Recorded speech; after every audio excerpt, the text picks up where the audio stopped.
Apple has no chill. The M3 iPad is just around the corner, and 2023 was a bad year for all iPad lovers. Apple didn't do anything. No refresh, no update, nothing. The iPad Pro pretty much stayed the same all the way since 2018. Same design, same display, minor spec bumps, nothing crazy. Even the M1 and M2 chips were just spec bumps. Huge, but spec bumps. In 2024, however, Apple plans to make a couple of big changes. One, larger size. Right now, the largest iPad Pro is 12.9 inches, and according to display analyst Ross Young, the new sizes are going to be 11.1 and 13 inches. This larger size of displays is surely a good thing, especially if the overall footprint of the iPads remains the same, and you guessed it, in this case it means narrower bezels. I can't say that I'm unhappy with bezels on my iPad Pro, but if Apple can find a way to make them even narrower, hats off for that. But to me, personally, bigger size is less important because the second thing that comes with those new sizes is the OLED technology. Right now, a smaller 11-inch iPad Pro uses the Liquid Retina technology, which is a fancy word for IPS. The larger 12.9-inch iPad Pro uses mini LED, just like the MacBook Pros. And if this rumor is true, there will be no mini LED 11-inch iPad Pro,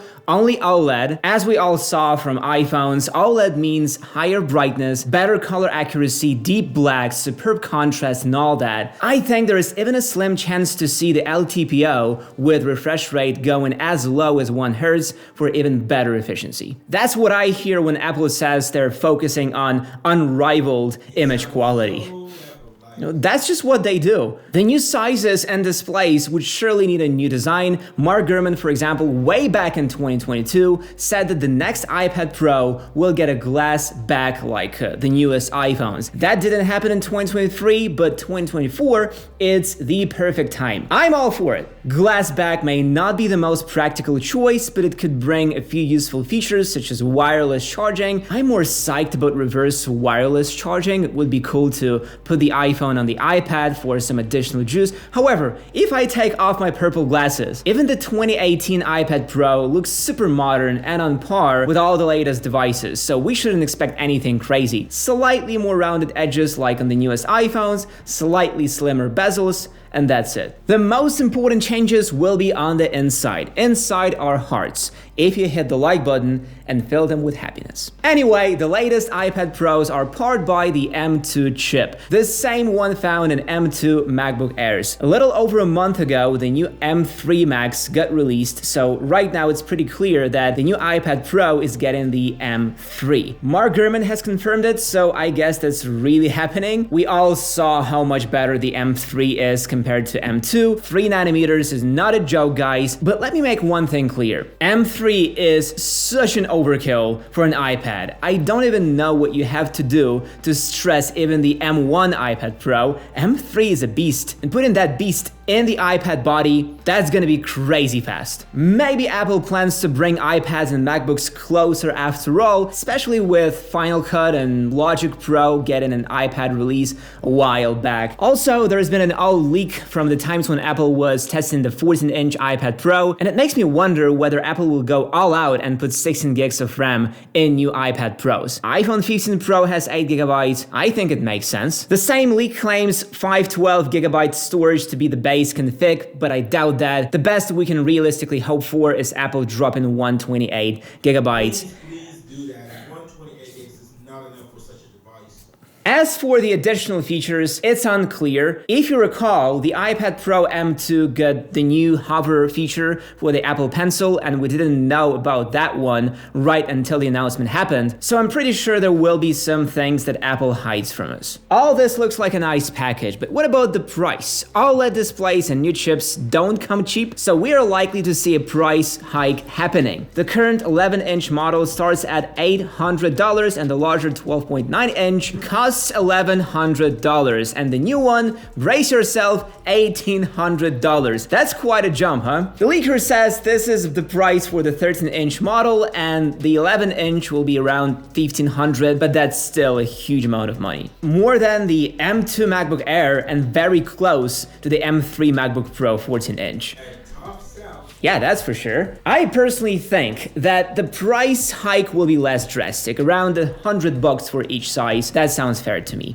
When? March 2024. The usual cycle for iPad Pros is 18 months, and since the last update happened in October 2022, March seems to be a good date. Mark Gurman in October 2023 named March as the moment Apple plans to make their move. Meng-Chi Kuo predicts the iPad Pros to enter production in the first quarter of 2024, which also means a March release. The same time is also rumored for the refreshed iPad Airs, and here the rumors are just as crazy. Remember the 13-inch iPad Pro? Well, apparently we can expect to see a 12.9-inch iPad Air. The 10.9-inch model will have the same size as it does now, no changes there. However, there have been rumors that iPad Airs are also gonna get OLED panels. Of course, this means all the same things as with the OLED on Pro iPads, with only one exception. iPad Airs still won't get 120Hz, and despite me being a strong fan of ProMotion, I think all iPad Air buyers will be more than fine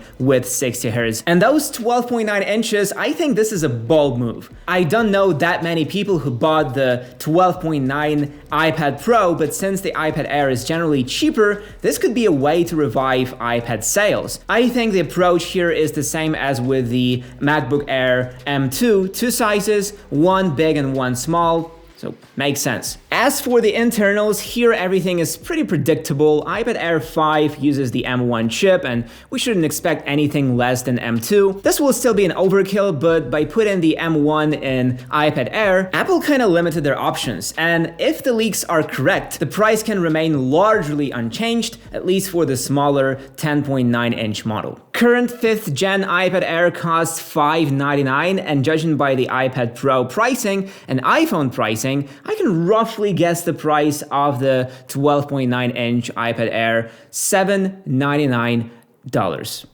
Makes sense. Makes sense.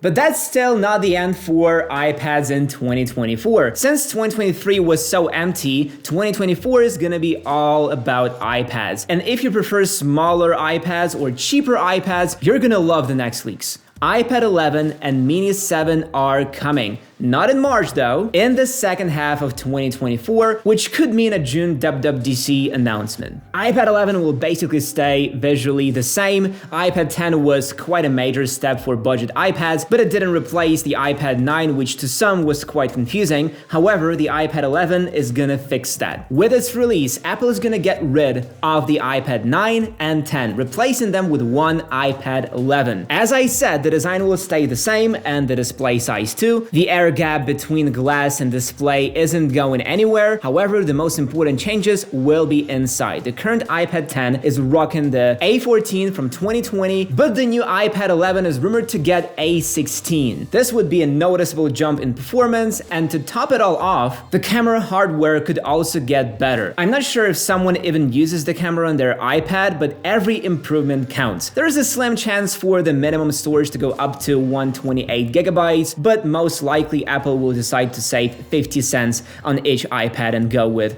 the same 64 gigs. Price-wise is expected to either stay the same or get a bit lower. $450 for the iPad 10 have proven to be too much, with people choosing the $329 iPad 9 instead. So to improve sales, it would make a ton of sense to set the price at around $400. I know this price means saying goodbye to 128 gigs, but that just has to be done, especially with the iPad Mini 7 getting released alongside it. So, and since the iPad Mini 6 was better than the iPad 10, this trend is likely to stay the same next year. iPad Mini 7 will have a couple important improvements, the biggest one fixed for the jelly scroll. This infamous issue has plagued the 6th gen iPad Minis since the controller was situated in an unusual way. With iPad Mini 7, as far as rumors go, the issue will be gone. The processor will also be upgraded, but here it gets really interesting. If A16 is for the iPad 11, what will power the iPad Mini 7? I think it could be the same A16, but the extra extra price in this case is gonna be slightly compensated by 128 gigs of storage. However, there was apparently a lost tweet from Ming-Chi Kuo stating that the iPad mini's main selling point would be the new processor, which can be translated as A17 Pro. This could be the perfect middle ground, not as powerful as M1 or M2,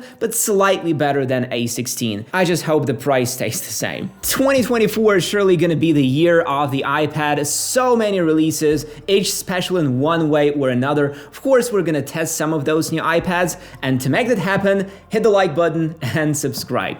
Peace out.